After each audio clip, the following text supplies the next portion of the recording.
तो बेटा आज हम शुरू करेंगे अपना केमिस्ट्री में chemical properties of the alkynes.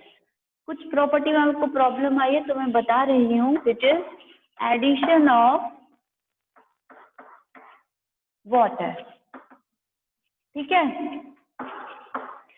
हमें क्या करना है, इथाइन पर वाटर को ऐड करना है। किस तरीके से ऐड होगा देखिएगा। इथाइन होता है हमारा CH ट्रिपल बॉन्ड CH, ये होता है हमारा इथाइन। इस पर हमें जोड़ना है HOH। मैंने कई बार आपको बताया है कि जब भी आप एडिशन करें तो आप वाटर को HOH की फॉर्म में लिख लें और इसको पोलराइज फॉर्म में लिख लें। ये पॉजिटिव है, ये नेगेटिव है। आप बॉन्ड ब्रेक करेंगे तो यहाँ भी एक पॉजिटिव हो जाएगा कार्बन, एक निगेटिव हो जाएगा, क्योंकि यहाँ पर बॉन्ड ब्रेक करने से कार्बन की वैलेंसी डिस्टर्ब हो जाएगी। ठीक है, तो यहाँ पर क्या बनेगा, जब ऐड होगा Ag प्लस की Ag कैटलिस्ट की प्रेजेंस में, तो बेटा क्या बन जाएगा, अगर इस कार्बन पर H जुड़ रहा है तो इस पर हमारा OH आ जाएगा और हमारा बन जाएगा ये HC, यानी कि H2C कर दो इसको और ये हो जाएगा CH एंड OH। अब एक यहाँ पर क्या करना है, आइसोमेराइजेशन करना है। आइसोमेराइजेशन का मतलब है कि हम जो ये OH का H है इसको मैं अगर इस तरीके से लिख लूं और ये H यहाँ ट्रांसफर हो जाए तो क्या हो जाएगा, CH3, ये तो CH3 में कन्वर्ट हो जाएगा। सिंगल बॉन्ड CH, अब ये बॉन्ड जो है यहाँ पे डबल बॉन्ड क्रिएट कर देगा तो CHO बन जाएगा, तो यहाँ पर एसिटाल्डिहाइड बन जाएगा। ठीक है, क्लियर। यहाँ पे पहले क्या था, अभी कार्बन की वैलेंसी कंप्लीट नहीं है तो यहाँ डबल बॉन्ड ही है अभी, है ना, 2 और 2 4 और यहाँ पर 2 3 और 1 4। लेकिन जब आइसोमेराइजेशन हम करेंगे, यहाँ पर हमने किया है आइसोमेराइजेशन। आइसोमेराइजेशन करते ही ये बॉन्ड ब्रेक हो जाएगा, H यहाँ जुड़ जाएगा और O जो है वो डबल बॉन्ड से कन्वर्ट हो जाएगा। तो हमने नया कुछ नहीं जोड़ा है बल्कि इंटरनल रीअरेंजमेंट हो गया है और कंपाउंड अपने आप ये फॉर्म हो गया है। क्योंकि अनस्टेबल था तो ये स्टेबिलिटी को गेन करने के लिए तुरंत ही एसिटाल्डिहाइड फॉर्म कर देता है। क्लियर हो गया student? Yes, tell me student, it is clear? Yes ma'am. Okay, now second reaction जो आप मुझसे पूछ रहे हैं वो है पॉलीमराइजेशन। अब हम देखेंगे पॉलीमराइजेशन को।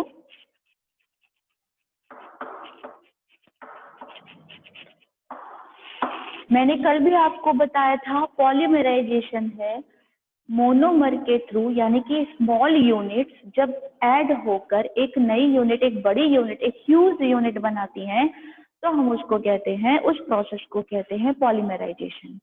पॉलीमराइजेशन जो होता है वो 2 टाइप का है यहाँ पर, लीनियर और दूसरा कौन सा है बेटा, लीनियर के बाद दूसरा कौन सा है, कुछ पढ़ा है नहीं पढ़ा है? लीनियर पॉलीमराइजेशन है और दूसरा कौन सा है, साइक्लिक पॉलीमराइजेशन। कौन सा है बेटा, साइक्लिक पॉलीमराइजेशन है। ठीक है, अभी तक जब हमने एल्कीन की केमिकल प्रॉपर्टीज में पॉलीमराइजेशन को पढ़ा था तो हमने केवल लीनियर पॉलीमराइजेशन पढ़ा था।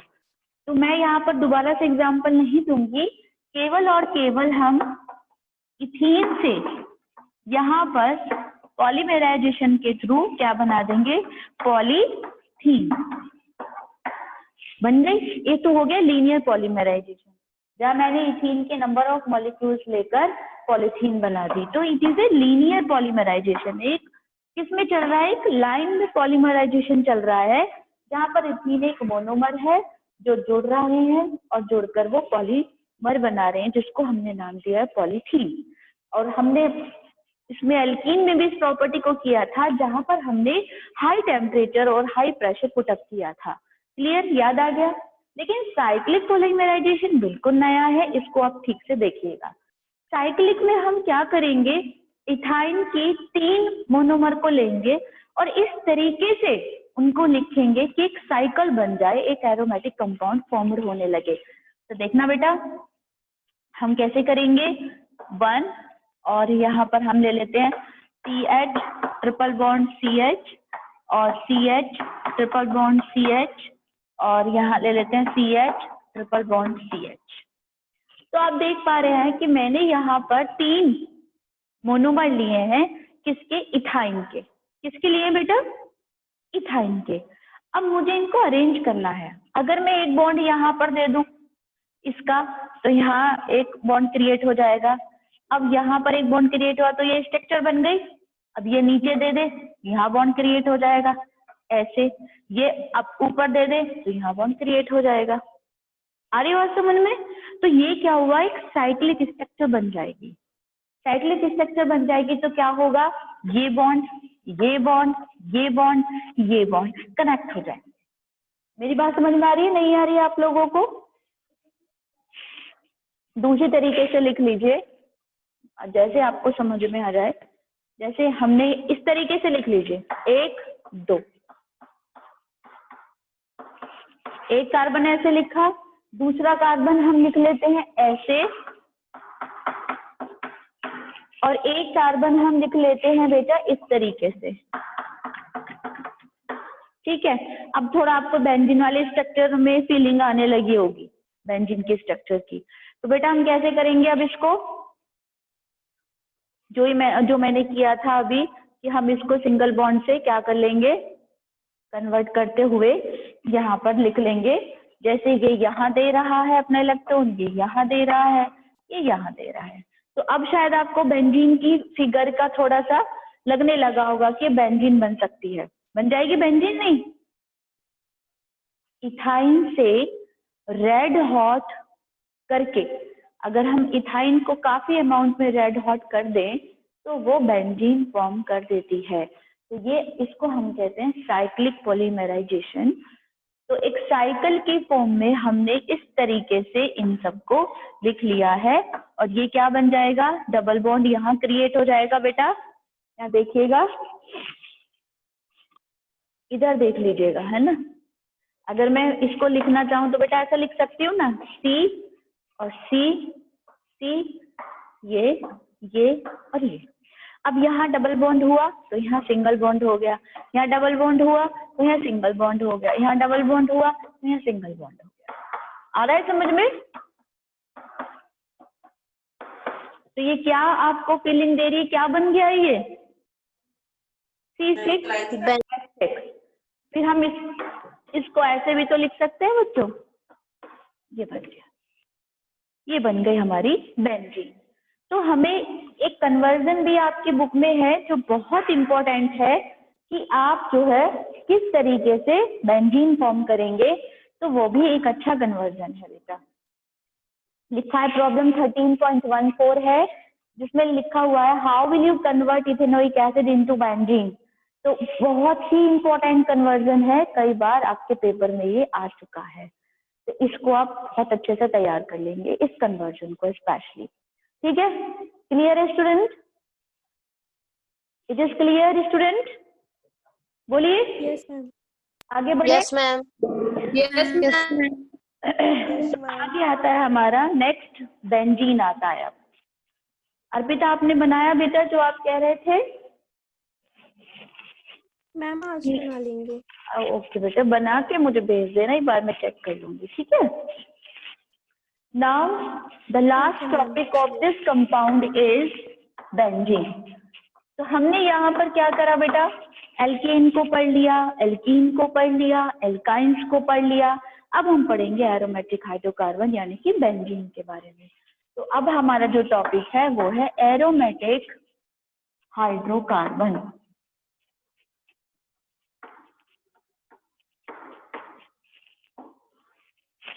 Clear student? एरोमेटिक हाइड्रोकार्बन क्या होते हैं बेटा? आपको पता है कि एरोमेटिक जो होता है वो अरोमा से मिलकर बना है। अरोमा का मतलब होता है प्लीजेंट स्मेल। तो जितने भी एरोमेटिक कंपाउंड होते हैं उनके अंदर प्लीजेंट स्मेल होती है, और दूसरा है उनके अंदर कोई ना कोई स्मेल आपको मिलेगी।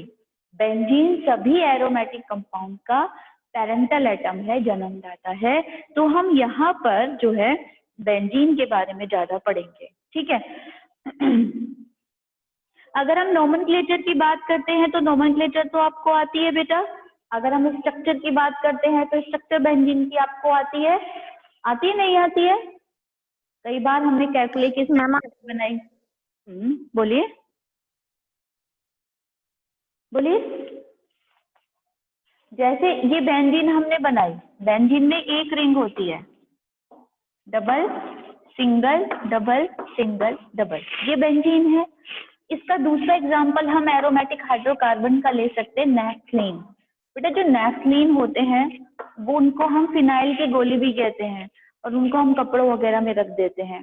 तो ये जर्म्स को भी मारते हैं, साथ में अच्छी खुशबू भी देते हैं। तो आपने देखा होगा कि जब हम अपने क्लोथ को स्टोर करते हैं, है ना, वूलन्स को स्टोर करते हैं या अदर हम समर वाले कपड़े स्टोर करते हैं, तो हम क्या करते हैं, उसमें फिनाइल की गोलियां डाल देते हैं ताकि जो छोटे छोटे से जर्म्स होते हैं वो भी क्रिएट ना हो नमी की वजह से, मॉइस्चर की वजह से, और साथ में खुशबू भी बनी रहे। तो बेटा नेफ्थलीन ही होती है वो, जिसको हम फिनाइल की गोली कहते हैं। व्हाइट व्हाइट देखी होगी आप सबने, व्हाइट व्हाइट गोली होती है। तो नेफ्थलीन की यस मैम। स्ट्रक्चर होती है, उसमें दो बेंजीन रिंग होती है बेटा। कैसे उनमें बॉन्डिंग करते हैं, double single double single double. अब दूसरी वाले में कैसे करेंगे, double single double single double single double, यहाँ पर इस तरीके से हो जाता है। ठीक है, क्लियर है? या हम इसको ऐसे मैम दूसरे वाले में डबल, देखो ऐसे कर लेते हैं, double single double single double double single double single double. अब ठीक है? Yes ma'am. ठीक है, अब क्लियर हो गया। ये हो गई हमारी नेफ्थलीन।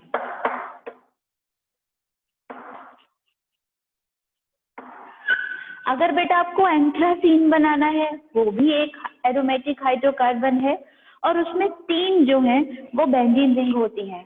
तो उसमें कैसे बनाएंगे आप,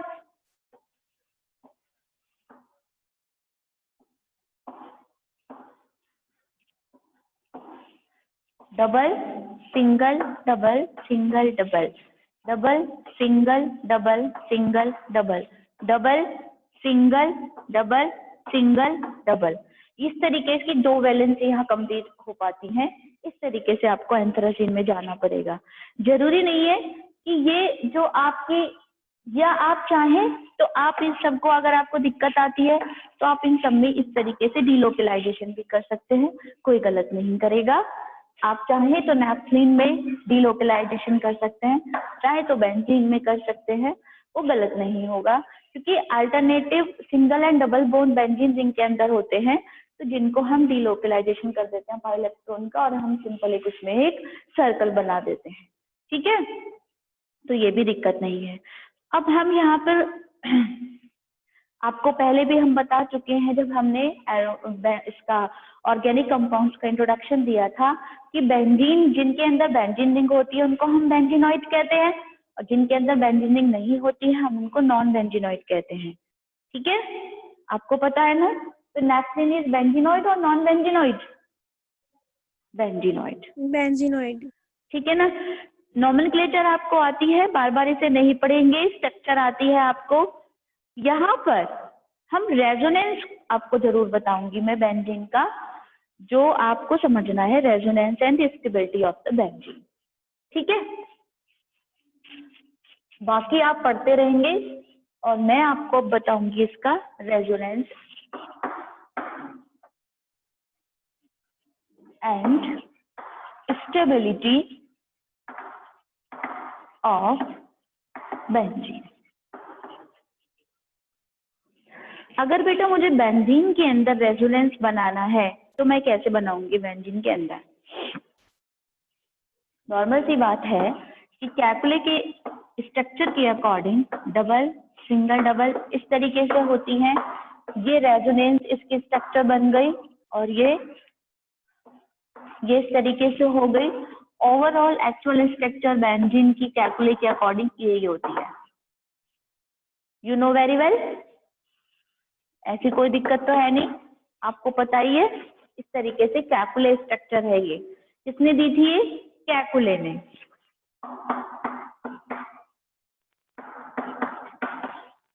कैकुले स्ट्रक्चर ऑफ बेंजीन। ठीक है, अगर मुझे बेंजीन में क्या दिखाना पड़े,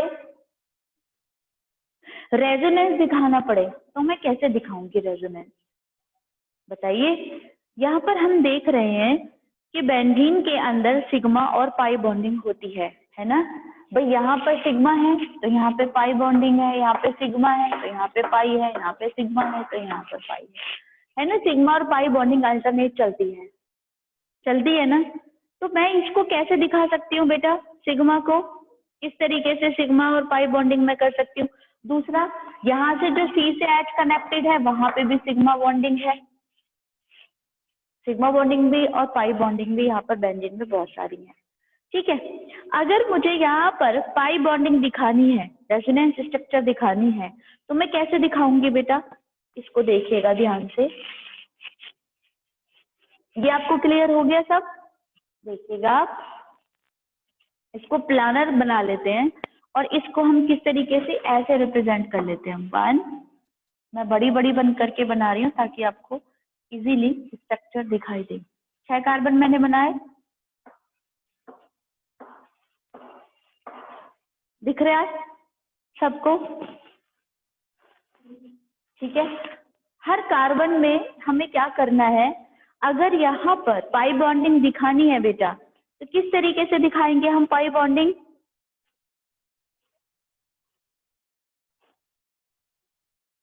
ma'am lateral overlapping. Lateral overlapping. One,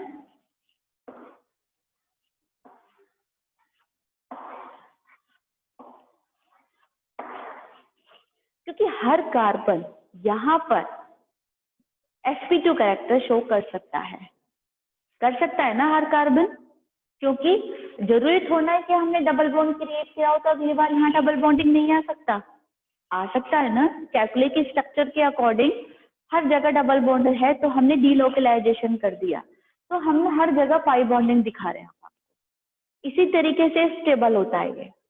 तो बेटा यहाँ पर क्या होगा कि अब मैं बॉन्डिंग जैसे करूंगी, आप देखना, मेरे पास कलरफुल चॉक नहीं है, आप देखना, ये ऊपर वाले एक साथ बॉन्डिंग करेंगे,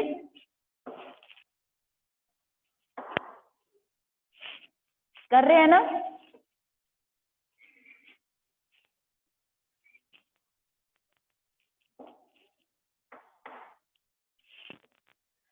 दिख गई आपको स्ट्रक्चर।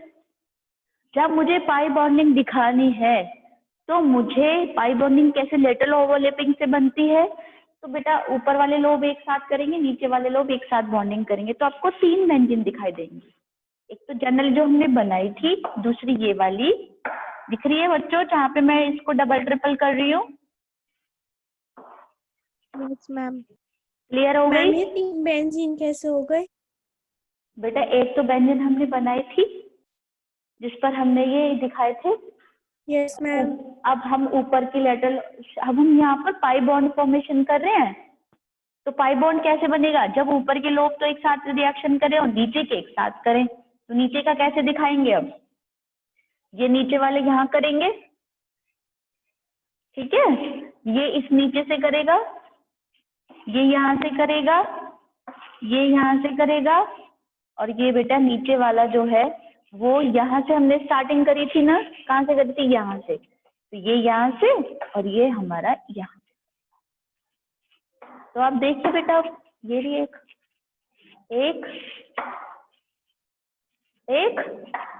तो ये हो गई, एक ये हो गई थी, देख पा रहे हैं मेरा पेन, और एक जो हमने स्टार्टिंग में बनाई थी बड़ी वाली, कितनी दिख रही है आपको मैम? 3। तो क्योंकि बेटा हमें यहाँ पे पाई बॉन्ड फॉर्मेशन कराना है, तो पाई बॉन्ड फॉर्मेशन क्या होता है, लेटरल ओवरलैपिंग के थ्रू बनता है, जिसमें ऊपर वाले लॉब की रिएक्शन एक साथ है, नीचे वाले को एक साथ जोड़ते हैं, तभी तो एक पाई बॉन्ड फॉर्मेशन होता है। तो हमने यहाँ पर क्या किया है, सिर्फ एक पाई बॉन्ड फॉर्मेशन को दिखाया है, इस तरीके से रिएक्शन यहाँ पे कंप्लीट होती है। इसको हम कहते हैं इलेक्ट्रॉन क्लाउड या सैंडविच स्ट्रक्चर। जैसे सैंडविच भर देते हैं ना बेटा, बीच में आलू और ये हमारा ऊपर ब्रेड नीचे ब्रेड, तो ये हमारा होता है सैंडविच स्ट्रक्चर, या जो बीच में आते हैं वो होते हैं, जैसे आलू भरते तो वो हमारे होते हैं यहाँ पर इलेक्ट्रॉन क्लाउड। समझ आ गया सबको? क्लियर हो गया? Yes ma'am. ठीक है। नाउ जो नेक्स्ट टर्म यहाँ पे वेरी इंपॉर्टेंट टर्म शुरू होगी वो है एरोमेटिसिटी। क्या है? एरोमेटिसिटी। तो हम नया टॉपिक यहाँ पे शुरू कर रहे हैं, एरोमेटिसिटी।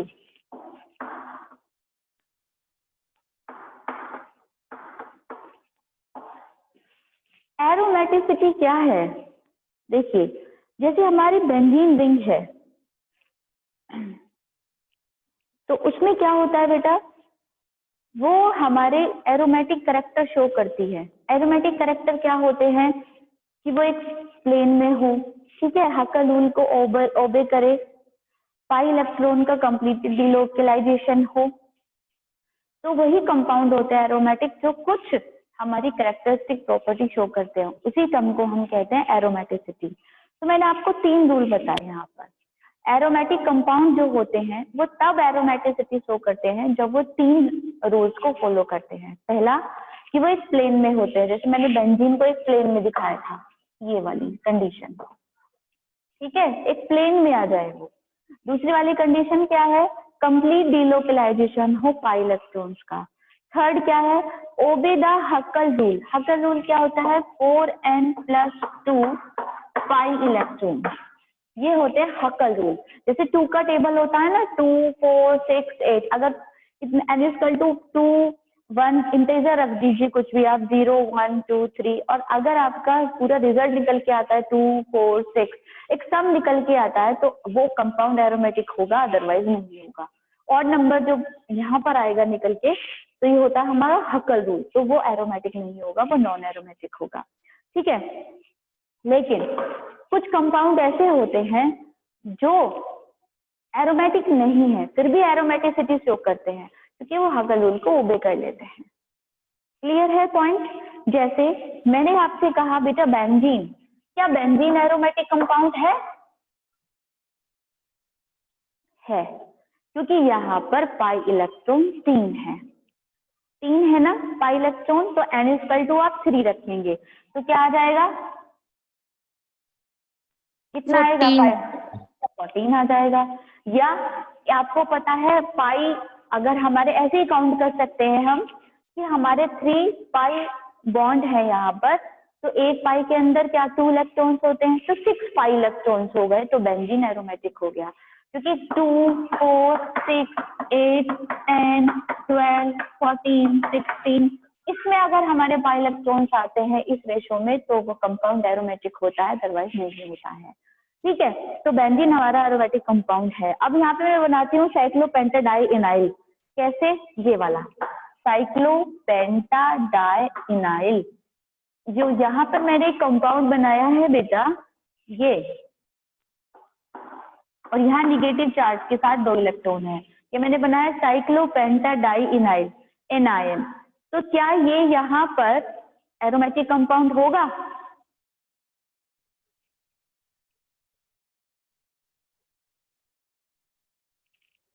हाँ बेटा, ये क्या एरोमेटिक कंपाउंड होगा? नहीं, कैसे? देखो n इक्वल टू होता है रिंग, n इक्वल टू होगा, जितनी भी रिंग होंगी वो होगा n इक्वल टू। तो n का मतलब यहाँ पे पाई बोलना, लिखो आप नंबर ऑफ रिंग। रिंग कितनी है यहाँ पर? 1, ओनली 1 रिंग है यहाँ पर। कितने इलेक्ट्रॉन्स हैं? 1 2, आपको 2 बॉन्ड दिख रहे हैं, तो 4 पाई इलेक्ट्रॉन्स हो गए, लेकिन 2 इसमें कैरी किए हुए हैं, तो 6 पाई इलेक्ट्रॉन हो गए। तो यहाँ पर क्या हो गया? n इक्वल टू 1 है और 6 पाई इलेक्ट्रॉन्स हैं, तो ये एरोमेटिक स्ट्रक्चर को शो नहीं कर रहा है, फिर भी ये एरोमेटिक है। आगे बात समझ में? तो एरोमेटिसिटी का मतलब है कि जरूरी नहीं है कि कंपाउंड एरोमेटिक होगा तभी एरोमेटिसिटी को हमें दिखाएगा। नो, कुछ कंपाउंड नॉन एरोमेटिक होते हुए भी एरोमेटिसिटी को हमें शो करते हैं। उसका रीजन हो सकता है जैसे साइक्लोपेंटाडाइइनाइल, ये बेंजीन रिंग नहीं है तो पेंटा है, यानी कि यहाँ तो कार्बन 5 ही है, 6 तो नहीं है, लेकिन फिर भी ये एक साइक्लिक स्ट्रक्चर है, फिर भी ये एक एरोमेटिक कंपाउंड है। क्लियर हो गया स्टूडेंट? मैम इसमें n=1 कैसे हुआ? एन का मतलब है नंबर ऑफ बेंजीन रिंग बच्चे। जैसे बेटा मैंने नेफ्थलीन दिया आपको, ठीक है student, I have given two naphthalene, तो बेटा बताइए n= यहाँ पे 2 है, because number of aromatic ring is 2, number of ring is 2, और यहाँ पर कितने आएंगे पाई इलेक्ट्रॉन? अभी मैंने आपको बॉन्डिंग सिखाई थी, एक में 3 थे तो एक दूसरे वाले रिंग में 2 बॉन्डिंग थी, तो यहाँ पर 5 हमारे पाई बॉन्डिंग है तो 10 पाई इलेक्ट्रॉन है, तो यहाँ पर n=2 और 10 पाई इलेक्ट्रॉन, तो ये हमारा एरोमेटिक हो गया। क्योंकि Q के टेबल में आ रहा है 10, Q के टेबल में आ रहा है तो हक्कलून को ओबे कर रहा है, तो ये एरोमेटिक कंपाउंड है, चाहे बेंजीन रिंग हो या ना हो, हक्कलून को ओबे करने वाला एक प्लेन रिंग और पाई बॉन्ड का डिलोकलाइजेशन जिसके अंदर तीनों शर्तें कंप्लीट करता हो, वही कंपाउंड आपका एरोमेटिक हो सकता है। ठीक है, क्लियर हो रहा है? अब यहाँ पर कुछ प्रिपरेशन है बेंजीन की, जैसे कि फर्स्ट है decarboxylation of the aromatic ethyne. अभी मैंने एक साइक्लिक पॉलीमराइजेशन तो मैंने अभी आपको बताया था, तो हमने वहां पे देखा था जब हमने साइक्लिक पॉलीमराइजेशन किया था तो हमने बेंजीन बनाया था इथाइन से, बनाया था ना स्टूडेंट? तो इथाइन से हमने बेंजीन बनाया, तो वही आप प्रिपरेशन में भी डाल सकते हैं। तो आप क्या लिखेंगे जब आप प्रिपरेशन ऑफ बेंजीन करेंगे, तो नंबर 1 मेथड लिखेंगे from the cyclic polymerisation of the ethyne, तो उसमें तो बताने की जरूरत नहीं है दोबारा। दूसरा है decarboxylation of the aromatic compound, जैसे बेटा आपने किया था डीकार्बोक्सिलेशन एल्केन में किया था जहां पे सोडा लाइम रिएक्शन थी, सेम ऐसी है, बस वहां पर आपने CH4 बनाया था, यहाँ पर आप बेंजीन रिंग ले लेंगे। वहां पे तो आपने CH3COONA लिया था, यहाँ पे आप C6H5CONA ले लेंगे, बाकी सारा ऐसे ही हो जाएगा। ठीक है, और एक आता है reduction of the phenol, very important reduction है ये, फिनोल बनाएंगे आप और यहाँ पर जिंक के साथ रिएक्शन कराएंगे तो ZNO बन जाएगा और यहाँ से H जो है वापस रिंग के अंदर चला जाएगा, तो बेंजीन फॉर्म हो जाएगा। क्योंकि बेटा यहाँ पर कार्बन का HOH से रिप्लेस हो गया था, तभी हमने ये स्ट्रक्चर बन गई थी C6H5OH, और बेंजीन की क्या होती है C6H6, तो we can say that 1 hydrogen replace by the 1 OH group. अब हमने क्या किया, जिंक में ऑक्सीजन को लेके जिंक चला गया तो H वापस रिंग के अंदर चला गया, तो क्या बन गया स्टूडेंट? C6H5 में जब एक H हो रहा है तो वो बेंजीन बन गया। ठीक है, अब आप इसकी सारी फिजिकल और केमिकल प्रॉपर्टीज पढ़ेंगे और जो आपको प्रॉब्लम आती है वो हम कल डिस्कशन करेंगे। ठीक है, क्लियर? Yes ma'am.